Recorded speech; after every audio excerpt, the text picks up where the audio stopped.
Moi! Mun nimi on Iida-Lotta ja mä autan naisia luomaan syklisen ja feminiinisen elämäntyylin. Tervetuloa mukaan! Tämän jakson aiheena on 5 asiaa, miksi mun hormonitoiminta oli epätasapainossa tai miksi sun hormonitoiminta ei ehkä vielä ole tasapainossa. Mä kamppailin ennen aivan järkyttävien kuukautiskipujen kanssa. Siis sellaisten, että mä oksensin kivusta ja mä jouduin aina pelkäämään ennen kuukautisia, että onko mulla jotain reissuja tulossa, saanko mä olla kotona, miten mä saan tehtyä mun työt tai opinnot. Ja se matka tähän pisteeseen, jossa mä en edes huomaisi mun kuukautisia, jos mä en tietäisi, mikä kierrovaihe mulla on menossa, tai jos mä en näkisi sitä verta, on ollut tosi pitkä. Joten mä halusin tehdä jakson siitä, mitä mä haluaisin kertoa mun nuoremmalle minälle, miksi mun hormonitoiminta ei ole vielä tasapainossa. Tai miksi sun hormonitoiminta ei ehkä ole tasapainossa. Mä oon luonut Cyclical Babes Clubin, jossa mä autan naisia luomaan syklisen ja feminiinisen elämäntyylin 3 askeleen avulla. Ne on naiskehon biohakkerointi, syklisyyden valjastaminen omaan käyttöön ja ihanneminän ja unelmaelämän luominen. Ykköstaso, kuten voit arvata, naiskehon biohakkerointi, me keskitytään paljon ravintoon, uneen, liikuntaan, hormonitasoihin, mitä ne eri hormonit tekee, mitä ne tekee välittäjäaineille, koko sen systeemin ymmärtäminen. Jotta sä et enää etsi öisin kuukautiskivuissa tietoa jostain random lisäravinteista. I mean, I've been there. Tai oksenna siellä kylppärilattialle, mieti, että miten tämän saa loppumaan ja käänny jonkun uuden ruokavalion, uuden treeniohjelman, uuden lisäravinteen puoleen ja sormet ristissä toivot, että se toimisi. Vaan sen sijaan sä oikeasti ymmärrät syvällisesti, mitä sun kehossa tapahtuu ja miksi jotkut jutut toimii ja miksi jotkut ehkä ei toimi. Miksi sä näet muutoksia, miksi sä ehkä et näe muutoksia. Ja jos sä näet muutoksia tai jos sä teet sellaisia asioita, joista sä toivot muutoksia, niin milloin niitä muutoksia voisi odottaa ja miksi. Toinen vaihe on syklisyyden eli oman kuukautiskierron valjastaminen omaan käyttöön. Me aloitetaan ykkösvaiheesta sen takia, että kun sun hormonitoiminta toimii, kun sä ymmärrät, mitä siellä tapahtuu, kun sä voit tukea sitä luonnollista toimintaa sen sijaan, että sä kamppailet sen hormonitoiminnan kanssa, sä pystyt valjastamaan ne vaiheet käyttöön. Sä ymmärrät, mitä tapahtuu ovulaatiossa, miksi siinä tapahtuu niin, miten sä pystyt hyödyntämään sitä kasvavaa sosiaalisuutta, kasvavaa fyysistä energiaa. Ja toisaalta sä ymmärrät, mitä on PMS, miksi on mielialavaihteluita ennen kuukautisia ja mitä sä voit tehdä sille itse, miten sä voit itse vaikuttaa sun fyysiseen terveyteen ja psyykkiseen terveyteen ymmärtämällä noin ja valjastamalla noin omaan käyttöön. 3. vaihe on ihanneminän ja ihan elämän luominen, eli se, että sä oikeasti pääset sinne feminiiniseen elämään, sä oikeasti pääset siihen syvimpään yhteyteen, sun syklisyyteen ja niihin unelmiin, mitä sä haluat täällä maailmassa toteuttaa siihen ihmiseen, kuka sä oot tullut tänne olemaan, siihen elämään, mitä sä oot tullut tähän maapallolle elää. Koska mä uskon, että me ollaan kaikki tultu tänne jotain varten. Ja feminiini, jos joku, on aivan äärettömän voimakas luomaan. Naiskehon sisällä on ihmiselämän portti maailmaan. Ja jos se ei ole voimakasta, niin mikä on? Yhteys syklisyyteen on syvin mahdollinen yhteys feminiiniin. Ja jos meillä ei ole yhteyttä feminiiniin, jos me ei uskalleta luoda sille tilaa, jos me ei uskalleta tarkastella niitä haavoja siellä, jos me ei uskalleta katsoa niitä kohtia, missä me ollaan hylätty itsemme, tai ei olla täytetty omia tarpeitamme, me ei voida ikinä myöskään luoda syvää yhteyttä syklisyyteen. Siihen elämän syvimpään voimaan, koska elämä on luonnostaan syklistä. Jotta me voidaan luoda sitä elämää, jota me ollaan oikeasti tultu tänne elämään, meidän täytyy tehdä muutos, jos se ei ole vielä se elämä, mitä me tällä hetkellä eletään. Sen takia mä opetan meditaatiota ja neuroplastisuuden työkaluja, eli aivojen muokkaamisen työkaluja, koska jos sä et vielä ole se ihminen, joka sä haluat olla tai joksi sä oot tänne tullut olemaan, sun täytyy muuttua siksi, sun täytyy tehdä jokin muutos. Mä rakastan valmentaa naisia muutoksessa. Ja usein mun asiakkaat, upeat, ihanat naiset, jotka on mun mukana, tuleekin, koska haluaa muuttaa hormonitoimintaa. Ja jossain vaiheessa ne huomaa, että tässä ollaankin menty jo aika pitkälle mindsetin muuttamiseen. Koska sun keho on heijastus niistä valinnoista, mitä sä teet, siitä elämäntyylistä, mitä sä päätät elää. Ja se elämäntyyli, mitä sä päätät elää, on heijastus sun tiedostamattomasta mielestä. Eli niistä arkisista, pienistä valinnoista, mitä me tehdään koko ajan, joka hetki. Ilmiselvä asia hormonitoiminnan tasapainottamisessa on ravinto, uni ja liikunta. Hormonitoiminta on osa kehon normaalia toimintaa. Jos keho ei voi hyvin, jos siellä on tulehdusta, siellä on vääränlaista ravintoa, siellä on liian vähän unta, siellä on liian vähän tai liian paljon liikuntaa, se ei voi toimia optimaalisesti, koska kehon toiminta ei ole tasapainossa. Siksi kaikki se, mitä mä opetan, mitä mä haluaisin opettaa mun menneisyyden minälle, on se, että mitä naiskeho tarvitsee ja miksi. Miten ravinnon tarve eroaa ennen ovulaatiota ja ovulaation jälkeen. Miten sä voit tukea sun mielialaa ravinnolla. Miten sä voit tukea sun hormonitoimintaa ravinnolla. Kun me tehdään hormonitoimintaan muutoksia elämäntavalinnoilla, elämäntavoilla, niin muutoksia on odotettavissa noin 3 kuukautta niiden aloittamisen ja ylläpitämisen jälkeen, koska viimeisimmät 90 päivää follikkelien kypsymisessä ennen munasoluksi kypsymistä on tosi kriittiset ja kaikista merkityksellisimmät, mutta niiden kehittyminen alkaa oikeastaan jo ennen sitä. Ja siksi jos tekee muutoksia tai aloittaa vaikka jonkun uuden lisäravinteen tai aloittaa seuraamaan omaa kiertoa ja odottaa muutoksia heti, niin kuin niitä saisi esimerkiksi jollakin lääkkeellä, ja toteaa siinä vaiheessa, että ei tämä itse asiassa toimi mulle tai teenköhän mä jotain väärin kuukauden kohdalla vaikka tai 2 viikon jälkeen, on liian aikaista odottaa tuloksia siinä vaiheessa. Ja siinä voi mennä helposti metsään. Että aloittaa jonkun lisäravinteen, sit se ei alakaan toimia, sit aloittaa jonkun seuraavan, ja sä et ikinä näe sitä, että mikä sulle olisi toiminut tai miksi se olisi toiminut, koska sä et vaan jatka sitä tarpeeksi pitkään. Toinen ilmiselvä asia hormonitoiminnan tasapainossa on hormonihäiritsijät. Hormonihäiritsijät eli xenoestrogeenit tarkoittaa estrogeenin kaltaisia valmisteita meidän ympäristössä, joita on esimerkiksi kosmetiikassa, pesuaineissa, ilmansaasteissa, palonestoaineissa tai esimerkiksi teknologiassa, erilaisissa muoveissa, you name it. The list goes on and on.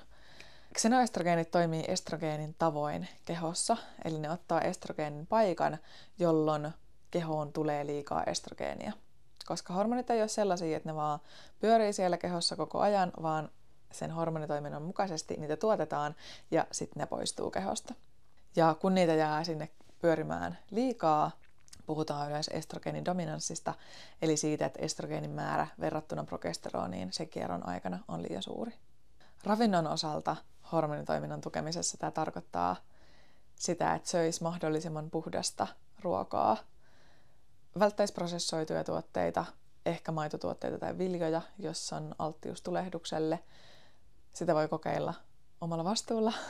Ja täällä vinkkejä kellekään siitä, että mitä kannattaa tehdä tai ei kannattaa tehdä. Ja se, mikä toimii toiselle, ei välttämättä toimi toiselle. Siksi olisi niin tärkeää ymmärtää, että mikä tukee mun hyvinvointia, miksi mä teen valintoja silleen, kun mä teen, ja miten ne auttaa just mua.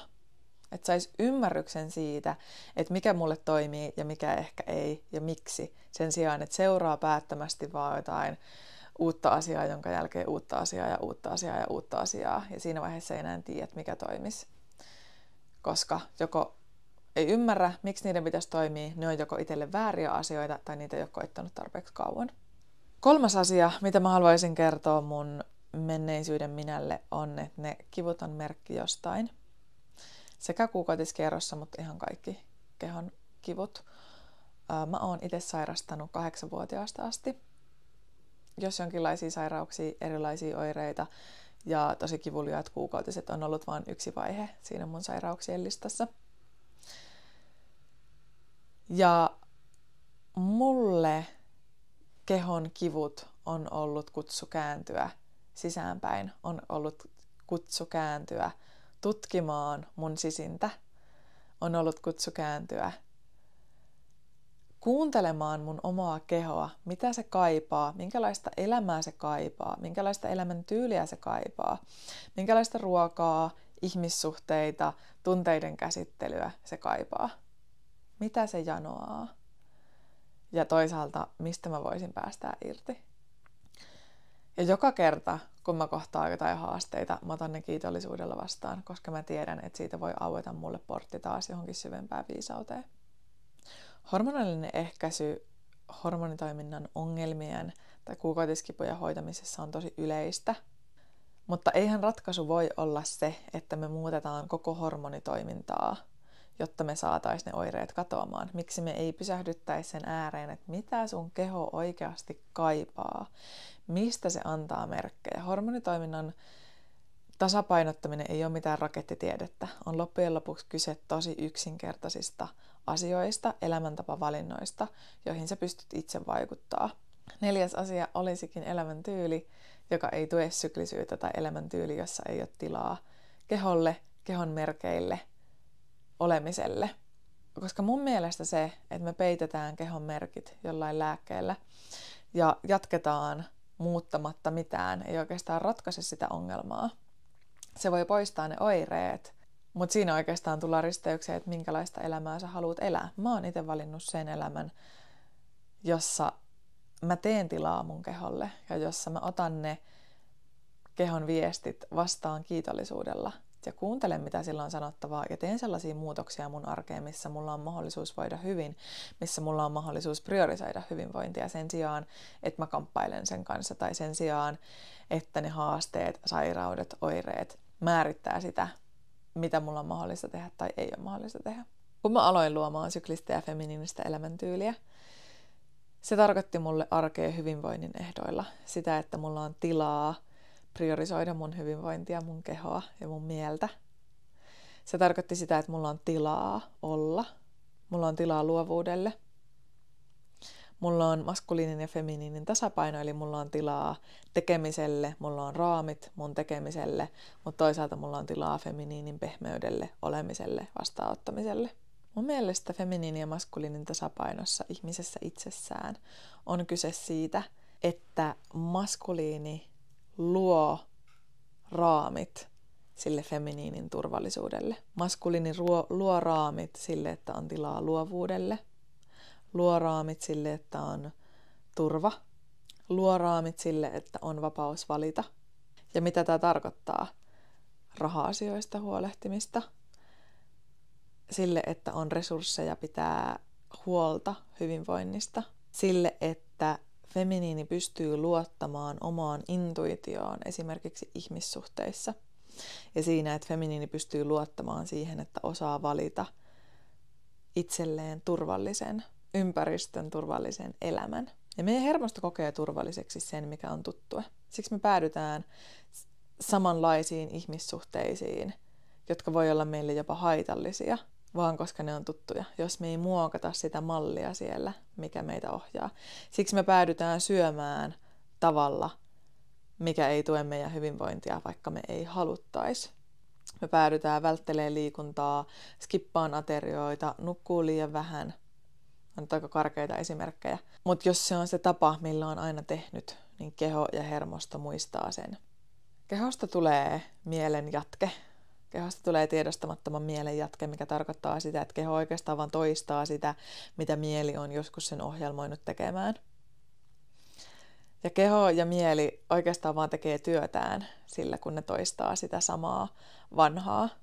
Tai jos sä alat miettimään asioita ja ne asiat jää pyörimään mieleen, niin mielihän oikeastaan vaan tekee sen työtään, koska mieli on ihan äärettömän hyvä toistamaan niitä asioita, mitä sinne laitetaan. Ja siksi se, mitä sä itsellesi syötät kaikin tavoin, minkälaisia ihmissuhteita sulla on, minkälaisia ajatuksia sulla on, minkälaisia ajatuksia sä päätät ajatella, minkälaisia uskomuksia sulla on, mitä sä kuuntelet, mitä sä katot, minkälaista ruokaa sä annat, miten sä ajattelet rahasta, miten sä ajattelet ruuasta, miten sä ajattelet itsestäsi. Kaikki ruokkii sitä, minkälainen sun mielen maisemasta tulee, ja se mielen maisema taas puolestaan muokkaa sitä ympäristöä, mikä sulla on. Hei, Jos nämä aiheet resonoi sulle, mä luulen, että Cyclical Babes Club voisi sopia sulle. Mä autan siellä 3 askeleen avulla luomaan syklisen ja feminiinisen elämäntyylin, eli täysin uudenlaisen rauhasta ja lempeydestä lähtevän elämäntyylin, jossa sä saavutat sun upeimmatkin unelmat ilman puskemista, ilman kiireen tuntua. Mä aloitan 21.3.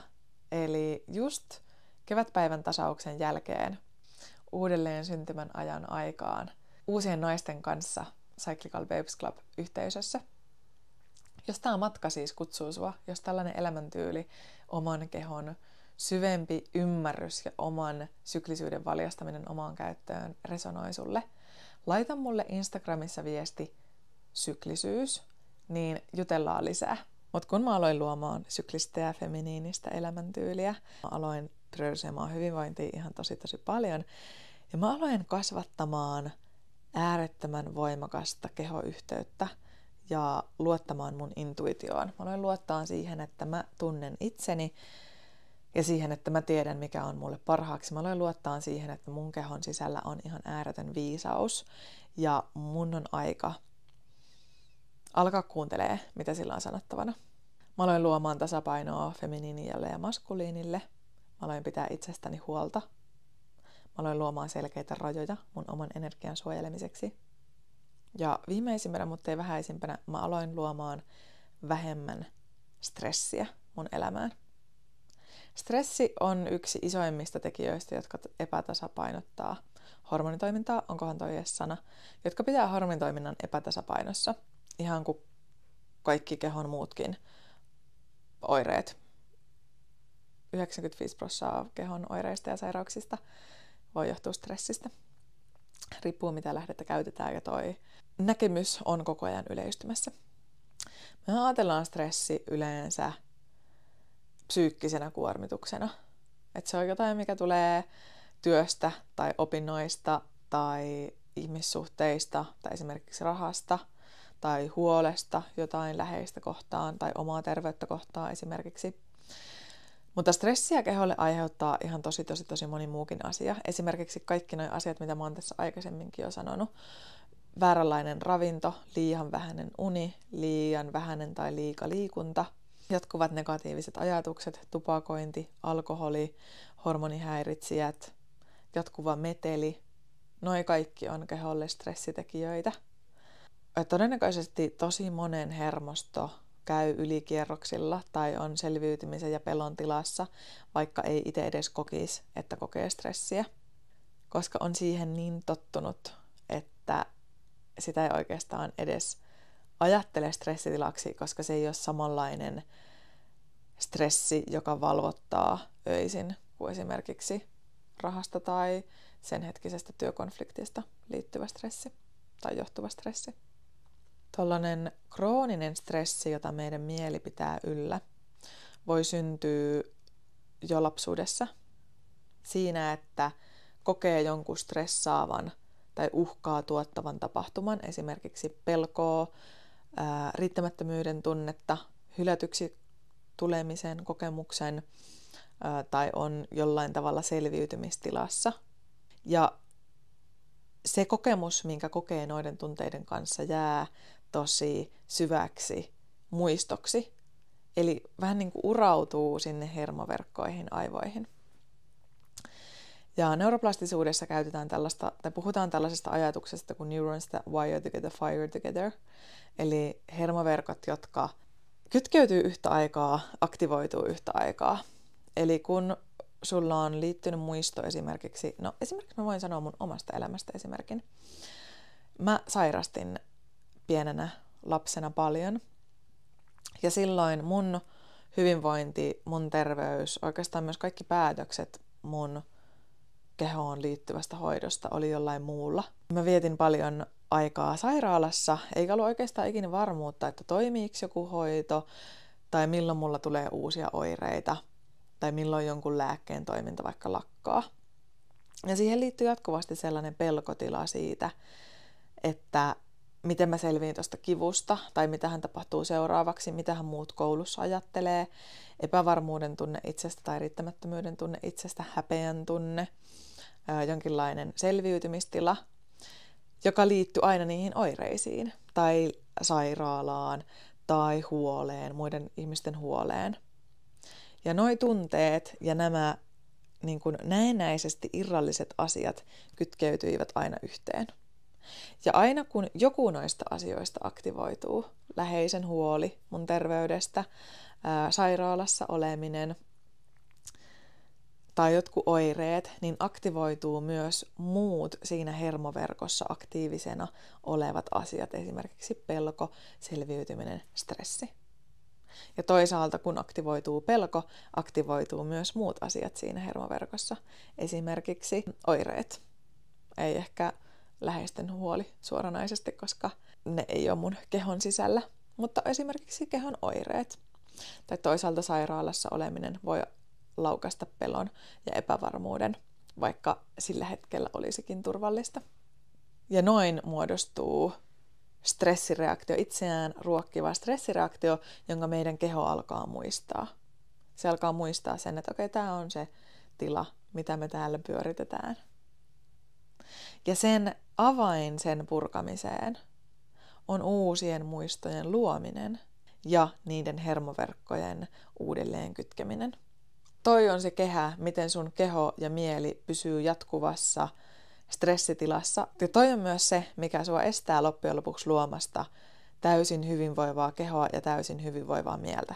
Koska kuten ymmärrät, sä voit syödä loputtomasti oikein. Sä voit nukkua täydellisesti, sä voit liikkua täydellisesti, mutta jos siellä sun pohjatunteena on jatkuva stressi, pelosta eläminen, riittämättömyyden tunteesta eläminen, hylätyksi tulemisen pelosta eläminen, jos sun elämää ajaa pelkotila tai selviytymistila, niin sä et ikinä tuu täyttämään sitä omaa kuppia, kun feminiinistä puhutaan, että se on sellainen, kun sä täytät sitä tarpeeksi, kun sä täytät ensin sen oman kuppisi, niin se sieltä overflows. Sä alat pulppuamaan muillekin.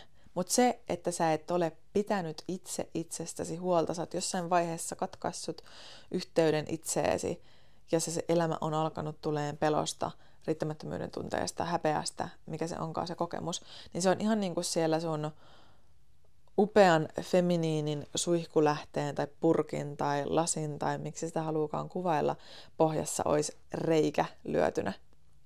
Ja kaikki mitä sä annat itsellesi, vaan näennäisesti laittaa sinne teippiä ennen kuin sä korjaat sen syvimmän oman arvon tunnon sieltä ja saat korjaavia kokemuksia siitä, että hei, sä olet riittävä, sä olet rakastettu, sä oot hyväksytty just tollasena kuin sä oot, sä voit asettaa rajoja, sulla on lupa pitää sun hyvinvoinnista huolta. Yksi iso asia, mikä voi estää edes pitämästä hyvinvoinnista huolta, on se, että ei edes usko, että on sen arvoinen. Että ei edes usko, että minä voisin ansaita kaiken mahdollisen hyvän, minä voisin ansaita kaiken sen huolenpidon, minä voisin ansaita käyttää sen rahan ja sen ajan ja sen energian minusta itsestäni huolehtimiseen. Toi on se syy, miksi mä autan naisia luomaan kokonaisvaltaisen muutoksen. Hei, jos nämä aiheet resonoi sulle, mä luulen, että Cyclical Babes Club voisi sopia sulle. Mä autan siellä 3 askeleen avulla luomaan syklisen ja feminiinisen elämäntyylin, eli täysin uudenlaisen rauhasta ja lempeydestä lähtevän elämäntyylin, jossa sä saavutat sun upeimmatkin unelmat ilman puskemista, ilman kiireen tuntua, ilman sitä, että sun täytyy kahvin ja suklaan voimalla pärjätä. I've been there. Ja jossa sä pääset siihen, että sä saat valjastaa sun suurimman supervoiman käyttöön. Sä saat valjastaa sen kaiken viisauden, voiman ja herkkyyden, mitä sussa on jo. Koska sussa on jo kaikki. Sussa on jo kaikki viisaus. On enää kyse siitä, että uskallaksä pysähtyä kuuntelemaan, mitä kaikkea siellä on sanottavana. Mä aloitan 21.3. eli just kevätpäivän tasauksen jälkeen uudelleen syntymän ajan aikaan uusien naisten kanssa Cyclical Babes Club-yhteisössä. Jos tämä matka siis kutsuu sua, jos tällainen elämäntyyli, oman kehon syvempi ymmärrys ja oman syklisyyden valjastaminen omaan käyttöön resonoi sulle, laita mulle Instagramissa viesti syklisyys niin jutellaan lisää. Instagramissa mut löydetään nimellä The Cyclical Babe. Muista tykätä tästä videosta, jos katsoit YouTubesta, tai antaa tälle podcastille arvio, jos kuuntelit tätä Spotifyssa. TikTokissa, jossa on nähtävillä esimerkiksi klippejä tästä podcastista, mut löytää myös nimellä The Cyclical Babe. Ihanaa, kun olit täällä kuuntelemassa, ja kuullaan tässä pian. Moi moi!